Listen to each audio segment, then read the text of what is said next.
In this episode of our Microsoft Teams training tips, we're going to be talking about how to create Teams channels. Now, the easiest way to explain what a Teams channel is to just jump right in and show you. So let's take a look. Now, inside of your team, so you can see here, for example, I'm inside my Project X team. By default, you'll always have one channel, which is the general channel.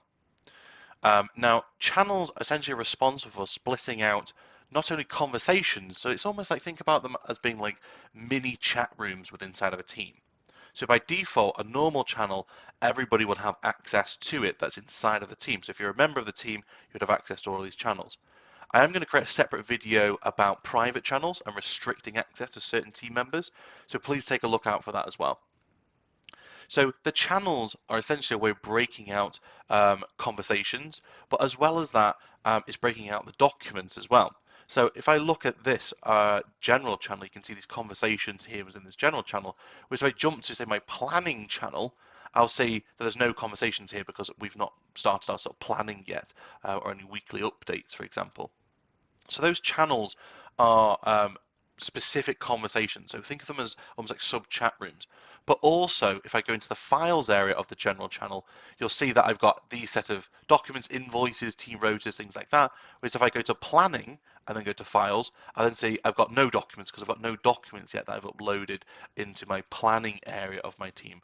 So not only am I splitting out my conversations, I'm also splitting out my files. Also, if I had custom kind of tabs across the top, for example, like I've got this tab for rota, which is going to open up an Excel spreadsheet for my shift rotas, that's only available on my general channel. And again, if I go to my planning, it's not there as well. So it completely segregates those different types of content, the conversations, the files, and the tabs which live across the top as well. Now, there's multiple reasons why you might want to have different channels.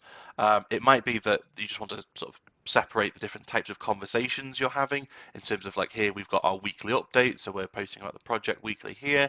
We've got our planning area, so whilst we're going through the planning phase, we can have all those conversations and files stored against there. And then we've got a managers only area, which is restricted, which only the managers can see what's going on with the project within here.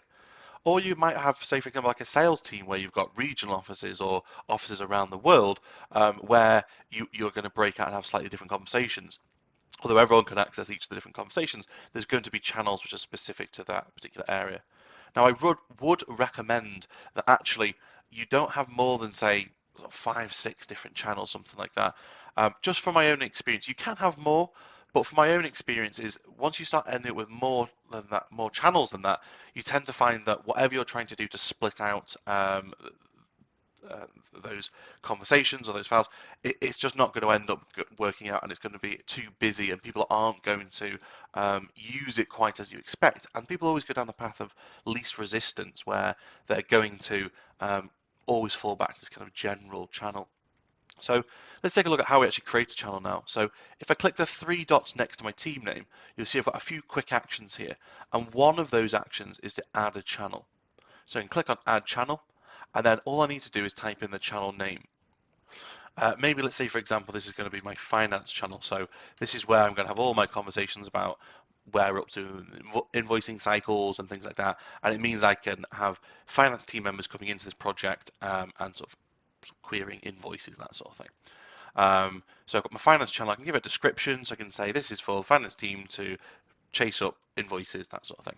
Then we can say privacy. Now this is where we will talk about at a later stage private channels, but by default we've got standard, which means everyone who is a member of the team will have access to this channel.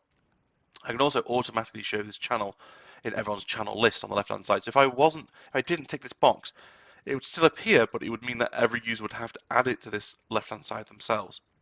So I would recommend that you select and tick this box, then click on add. That's then added my channel. So I've now got my finance channel, and you can see here I've got a brand new area. I can create new conversations. So click this new conversation button. Invoice 12345. Where is this up to? And I've got brand new conversations I can start directly inside of this finance channel. And as you can see, I have a completely different files area, tabs across the top, and so forth. It's also worth mentioning that you can also pin channels. So at the moment I can just see my teams view, and I've got hidden teams down here as well, which is just a way of kind of keeping teams neat and tidy.